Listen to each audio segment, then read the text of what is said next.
One biggest habit या metric किसी इंसान में जो होता है जो उसे सक्सेसफुल बनाती है? डिसिप्लिन। That's it.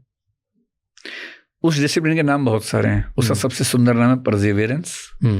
उसी के दूसरा नाम है हार्डवर्क, उसे पेशेंस कह लीजिए, जो कहना हो, लेकिन परसिवियरेंस सबसे अच्छा शब्द है, सब शामिल हो जाता है। पर कोई हैबिट है ऐसी? डिसिप्लिन छोड़, वो डिपेंड करता है कि इंसान की ट्रेट ही हो गया। परसिवियरेंस भी ट्रेट है। परसिवियरेंस का मतलब है अपने टारगेट को दिमाग में रख के लंबे समय तक ठंडी आंच पर, धीमी आंच पर उसके लिए मेहनत करते रहना। जिसमें ये है वो देर सवेर किसी भी फील्ड में सफल हो जाएगा। मुझसे कोई हैबिट का लेना देना नहीं है, सुबह वो कभी भी उठे।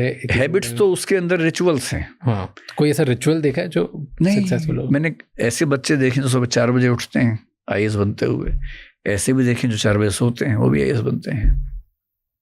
इससे बहुत फर्क नहीं पड़ता। कैसे टाइप के लोग सक्सेसफुल बनते हैं या कैसे टाइप के सक्सेसफुल नहीं बनते? नहीं, देखिए डिपेंड करता है आप किस फील्ड में। अगर आप फिल्म इंडस्ट्री में है तो आप तुक्के से भी सफल हो सकते हैं। यूपीएससी में तुक्के से नहीं हो सकते, है ना।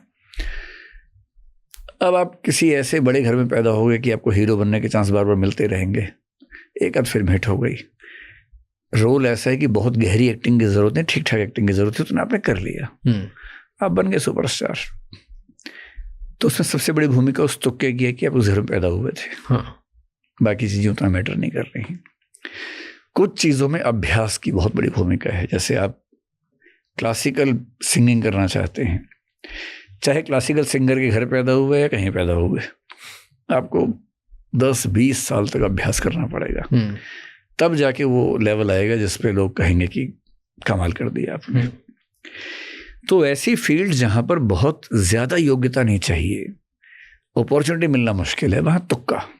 पॉलिटिक्स, फिल्म इंडस्ट्री में, हीरो वाली दुनिया में मेनली ये काम करता है। मेनली का मतलब काफी हद तक ये काम करता है। फिर एक चीज और है कि आप जिस भी फील्ड में जाना चाह रहे हो उसका जो बेसिक एप्टीट्यूड है वो तो एक नेचर गिवन चीज है। जिस व्यक्ति का आईक्यू कम है और मोटर स्किल्स खराब हैं वो क्रिकेटर बन नहीं सकता सफल, अच्छा बैट्समैन नहीं बन सकता।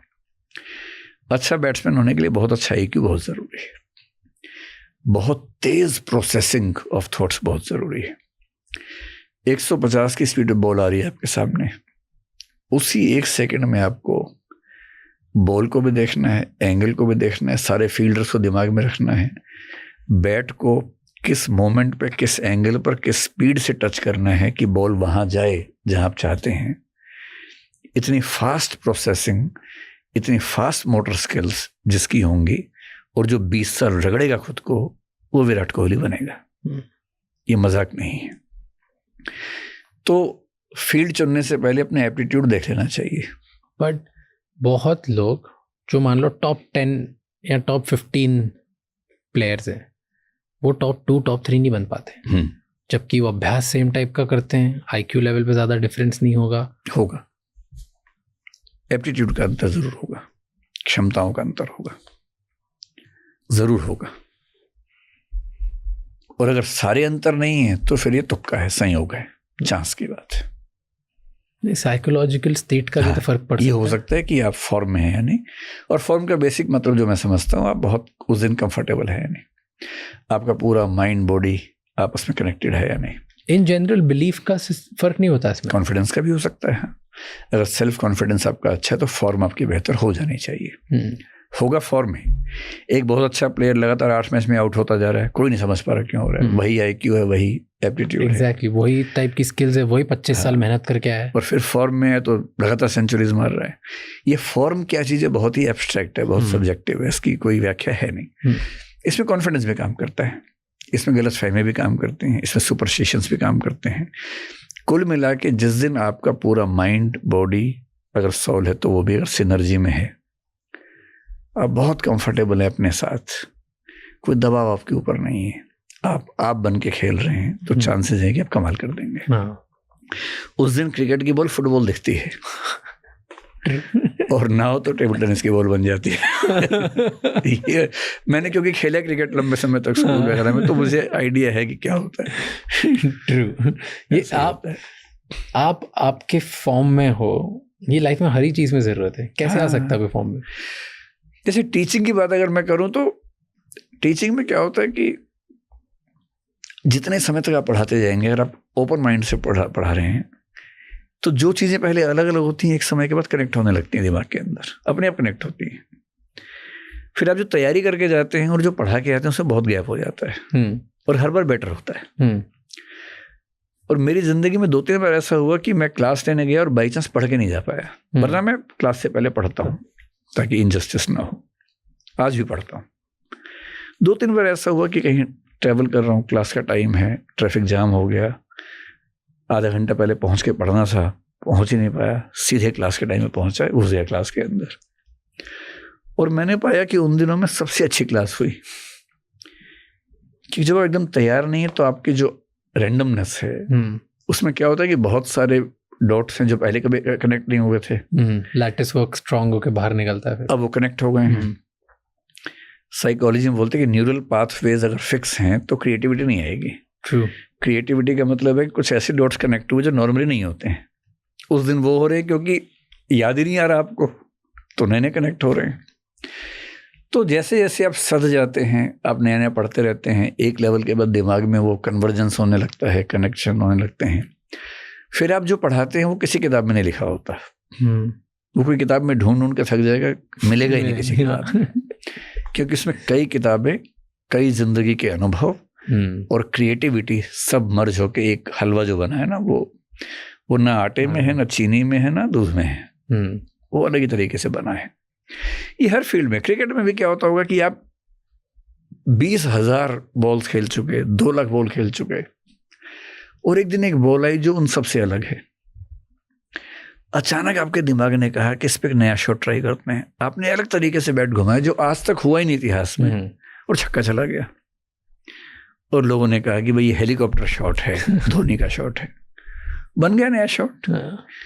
उसे खास मोमेंट में आपका सारा संचित अनुभव कह रहा है कि नहीं, इस पर एक नया कुछ लगेगा।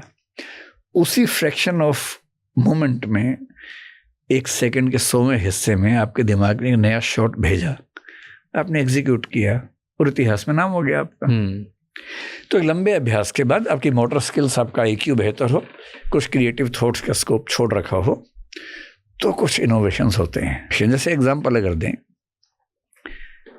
अब जैसे AI आना शुरू हुआ तो कुछ लोगों ने AI फिल्म्स बना दी हैं। अभी 2-3 फिल्में भारत में बन गई हैं जो AI बेस्ड हैं पूरी तरह से। कल मैं एक फिल्म इंस्टीट्यूट में गया हुआ था एक लेक्चर देने के लिए, तो वहाँ मैंने बताया कि जो नया कॉन्सेप्ट अभी दुनिया में चल रहा है वो न्यूरो फिल्म्स का है। आज से 10 साल बाद सिनेमा हॉल में लोग हेलमेट पहन के बैठेंगे, हेलमेट के अंदर सारे इलेक्ट्रोड्स फिक्स होंगे। फिल्म फिक्स नहीं है, वो 2.5 घंटे की फिल्म 3 घंटे की भी हो सकती है। सबका कनेक्शन एक सॉफ्टवेयर के साथ है और बाहर उसका डिस्प्ले चल रहा है। एक गाना आया, सैड सॉन्ग है, उस गाने का पर्पस है कि सबको रोना है उसमें, और आपकी आंखों के आंसू से मतलब नहीं, वो उनको सिग्नल से पता लग रहा है कि आप उस स्टेज में पहुंचे कि नहीं पहुंचे। 1000 लोग बैठे हैं थिएटर में और डैशबोर्ड बता रहा है कि भी 880 लोग रोए हैं, 5 मिनट हो गए हैं। तो वो फिल्म इतनी स्मार्ट है कि गाना अपने आप 1 मिनट एक्सटेंड हो जाएगा, और 1 मिनट के बाद देखा कि अब 999 लोग रो चुके हैं, अब गाना खत्म होगा। एक सीन आया फास्ट वाला, सस्पेंस वाला, डराना है, डर के सिग्नल्स कैच कर रही है मशीन, और देखा कि सीन 3 मिनट का था लेकिन 2 ही मिनट में लोग डर गए, तो सीन छोटा हो जाएगा। और ऐसे फिल्म इस लेवल पे इंटरेक्ट करेगी ऑडियंस के साथ कि ऑडियंस के इमोशंस को जज करते हुए फिल्म की लंबाई, चौड़ाई या छोटाई कम होती जाएगी, बढ़ती जाएगी। अब ये जो आदमी इस लेवल पर पहली न्यूरो फिल्म बनाएगा उस इंडस्ट्री का बादशाह हो जाएगा। दुनिया में खतरे हैं, पर ये किसी ने नहीं सोचा कि ये मार्स पे सभ्यता बना सकते हैं और मुझे यहाँ से लोगों को मार्स पे ले जाना है, तो ये मस्त करेगा। दुनिया पेट्रोल डीजल की कारों में उलझी हुई है और वो करे कि इंजन बनाना ही नहीं है, बैटरी से कार चलेगी, इंजन चाहिए क्यों? अच्छा, इंजन की डेवलपमेंट को लेकर सारी कंपनियां भिड़ी हुई हैं आपस में, वो कह रहे हैं इंजन ही क्यों चाहिए, बैटरी बस। उसे गेम ही चेंज कर दी टेस्ला बना के। ड्राइवर क्यों चाहिए, अपने आप चलेगी कार, सेंसर्स लगाओ, ह्यूमन बीइंग से बेहतर कार चलेगी। अब वो कह रहे हैं कि बातचीत करने के लिए बात करने क्यों है, यहाँ चिप लगाएंगे दिमाग में, आपके दिमाग में चिप है, मेरे दिमाग में चिप है, बात ही नहीं करनी पड़ रही। ऐसी कनेक्शन हो रहा है टेलीपैथी से। जो इतना नया सोचेगा और एग्जीक्यूट भी कर देगा, बादशाह तो वही होगा। इसलिए उसकी कंपनी उसको $1 ट्रिलियन का वेतन देगी 1 साल में। थैंक यू सो मच ये क्लिप एंड तक देखने के लिए। अगर आपको और भी ऐसी क्लिप्स देखनी है तो राज शमानी क्लिप्स चैनल को सब्सक्राइब कर लीजिए।